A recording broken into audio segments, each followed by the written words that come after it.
12 Futurecast.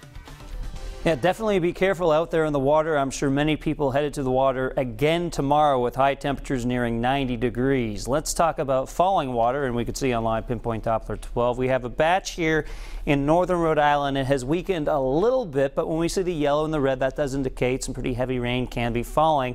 This is currently tracking towards Woonsocket. We'll be there over the next 5, 10, maybe 15 minutes. So you'll have some brief heavy rain once this passes. The rest of the night is pretty much quiet. There could be a scattered thunderstorm or two, but that would be about it. And I think that's the exception rather than the rule. All right, let's talk about what happened today. Most of us had no rain at all. In fact, this is an estimation by the radar of how much rain hit the ground today, but you can see the downpours tracked from around Windsor Locks, Connecticut, or right through the Providence area into Taunton. That's why you're seeing that strip of blue show up.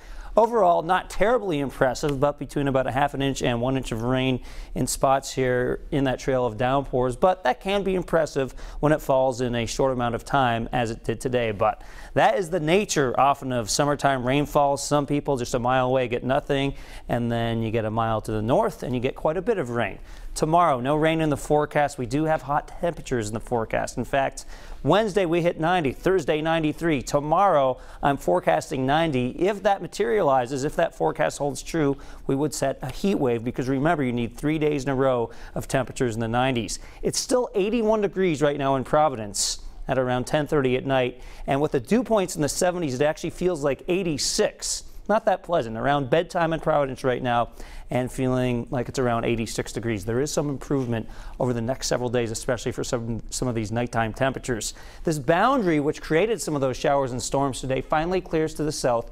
Behind it, some slightly drier air moves in, so humidity a little better tomorrow, more so on Saturday. Tonight, another sticky night, temperature around 70 with a slight chance of an isolated shower or storm, but most of the night is rain-free. Tomorrow, hot. Again, 90 by around 1 o'clock in the afternoon, still upper 80s by 5 p.m.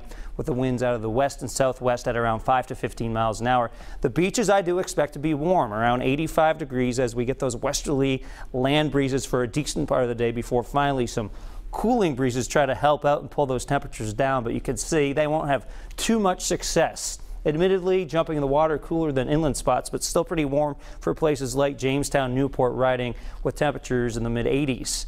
Humidity-wise, well, tomorrow is still muggy, but Saturday much more comfortable, even though technically we'll put you at the sticky level.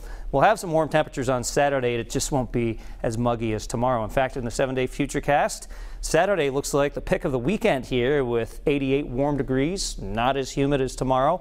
And then on Sunday, not forecasting a washout. It's cooler, temperatures in the low 80s, but I don't forecast rain to occur the entire day. Definitely stay tuned for Sunday details, as the closer we get to the actual date, the more we can fine-tune that Futurecast for you. But at this point, I would not cancel plans assuming a washout. Monday and Tuesday, temperatures in the upper 70s with a chance of some showers. So very humid out there right now. Fortunately, it gets a little better throughout the weekend. St. Mary's Feast going on through Sunday in Cranston. Yes, I know. Nice weather. So, we're going to try to hold off on the showers, keeping the comfort. You'll have a lot of people happy with you. All right, thanks, Pete.